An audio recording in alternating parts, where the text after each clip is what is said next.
Hey guys, welcome to the double feature movie review I'm going to do tonight. Not really much of a review, just got a couple movies here I kind of want to go over. They're both John Carpenter films, and these are just kind of films that I feel have kind of silly plots, but at the same time are pretty good and really enjoyable.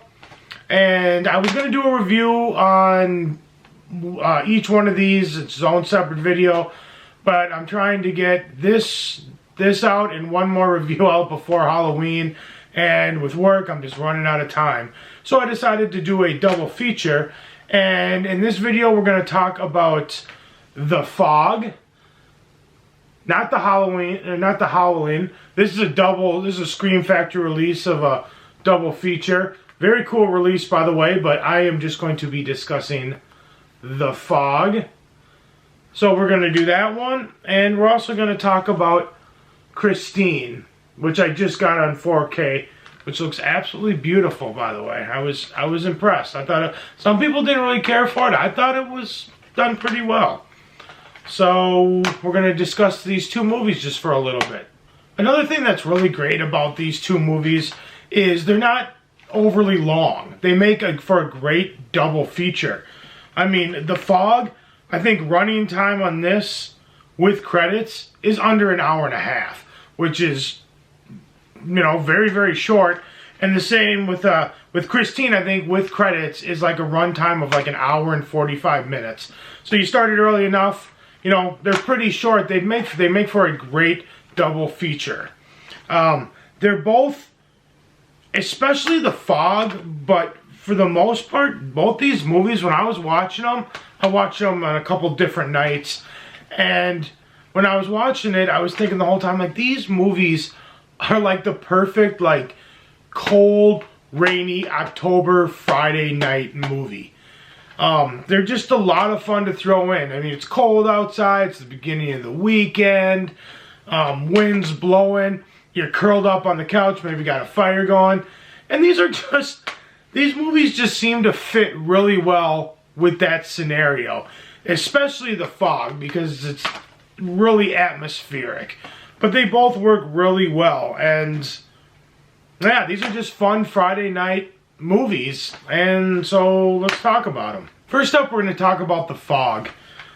This movie is about a small coastal California town who's planning their anniversary, like a big celebration for their anniversary, when all of a sudden this glowing, mysterious fog that has these ghosts of murdered fishermen inside this fog, and they show up and basically seek their revenge and start killing people. It's a silly, ridiculous plot, but only I think John Carpenter could do it to a point where it's not cheesy. There are some parts of this movie that are creepy. Not ridiculously creepy, but, you know, creepy enough. The thing that I really like about this movie is it's extremely atmospheric.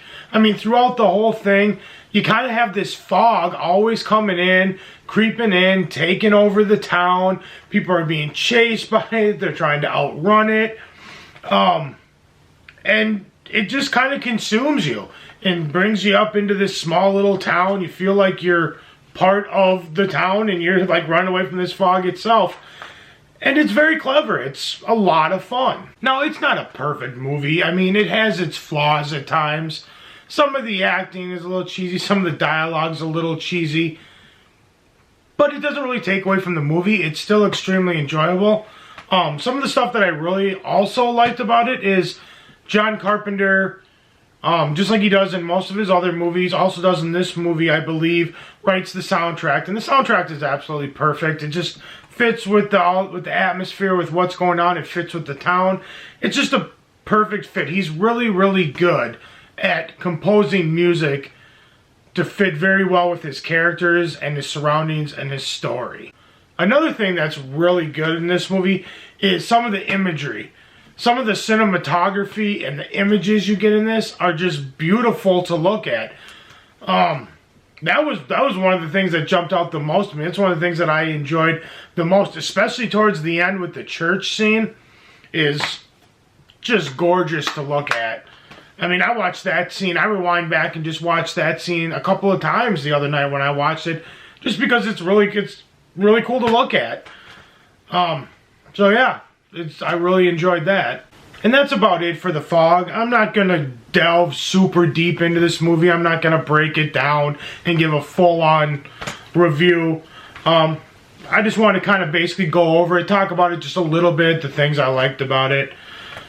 And yeah, I'm definitely a fan.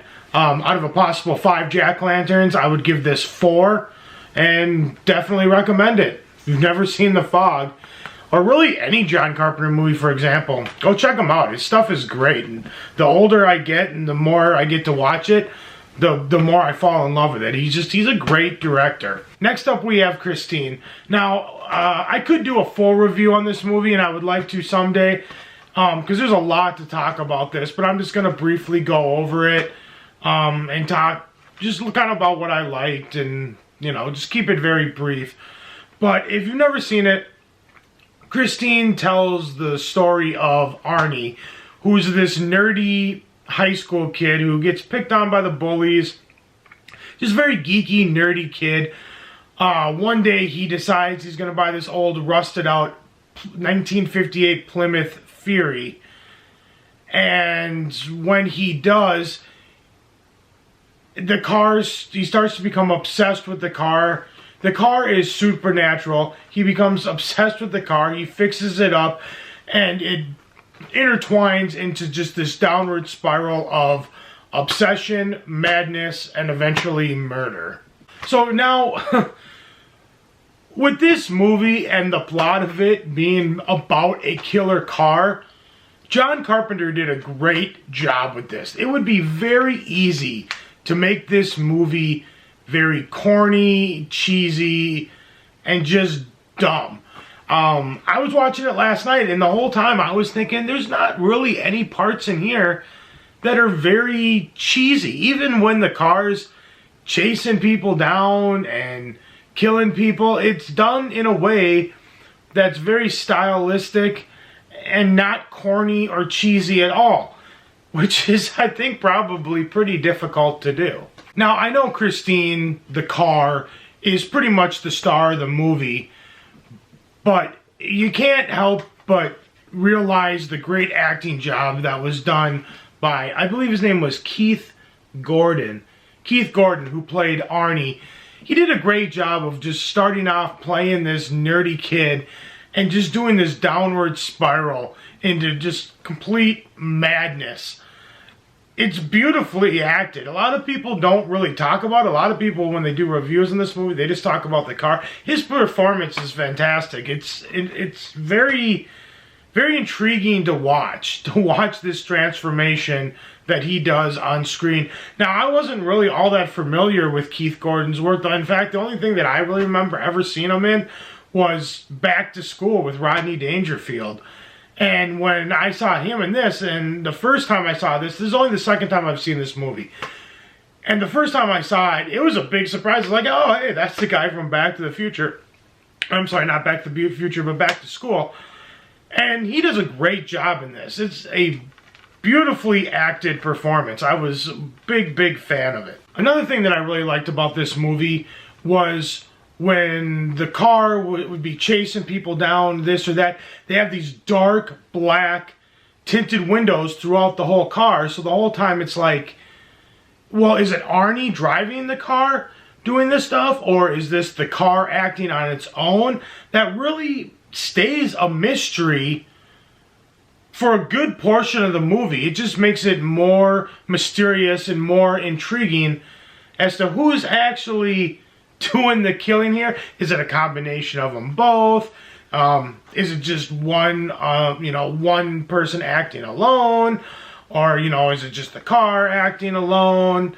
Or, it's hard to really tell. And they did a really good job of keeping that a mystery throughout this movie.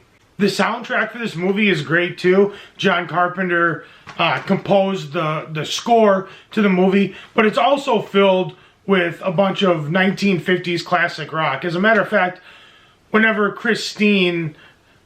car is going and going to kill somebody, or is jealous, or kind of acting on its own with a supernatural power, the radio always turns this bright green glow and always plays 1950s rock and roll.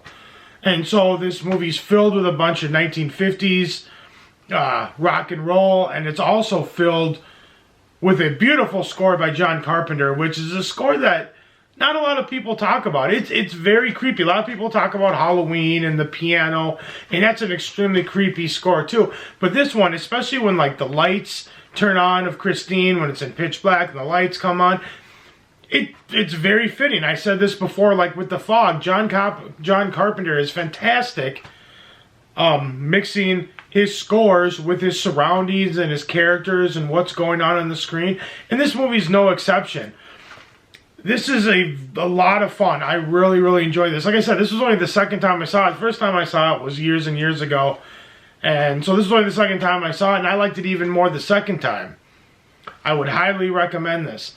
And out of a possible 5 jack-o'-lanterns, I would give Christine 4.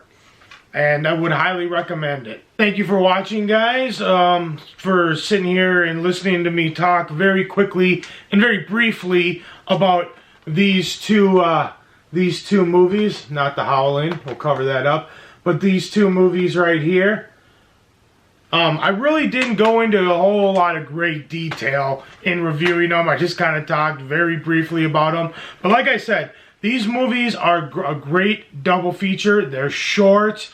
Especially, they're both atmospheric, but especially The Fog. These are just fantastic. If you're looking for these last few days here of Halloween, something to just curl up on the couch and watch, a little double feature, something that's scary, but not ridiculously scary. I mean, actually, these movies really aren't scary. They're horror movies, but they're not really scary. So if you're looking for a mild scare, and you want to do a little double feature, I highly recommend these two John Carpenter movies. They're very good. I definitely recommend them. Thank you very much for watching, guys. I really appreciate it. If you enjoyed this video, give it a big thumbs up. Lets me know you guys like what I'm doing. Like, subscribe, share, comment, all that fun stuff. And I'm going to try to get one more video out here, one more full review before Halloween hits. And hopefully I will do that. And you guys have a good Halloween, and I will see you later. Bye.